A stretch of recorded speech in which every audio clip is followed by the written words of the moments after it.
What's up, mi gente? Let's check out the perfect Glock duty build. Let's get into it. We got the Gen 5 Glock 45 MOS with a Radiant Ramjet comp, Streamlight TRL1 HL. Got the Strike Industries extended mag release, Glock Factory extended slide lock, Talon grip, SLR Rifleworks EDC magwell, Glock stock magazines with some Springer Precision tactical base plates. Got the Train with the Purpose ODG Eugene backplate. Train with the Purpose blacked out trigger, of course.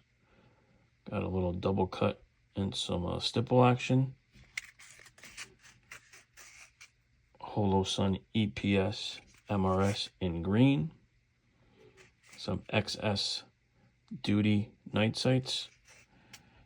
And internally we have a 4.5 pound Wolf tactical duty spring. And there you have it. The perfect Glock duty pistol build. What do you guys think?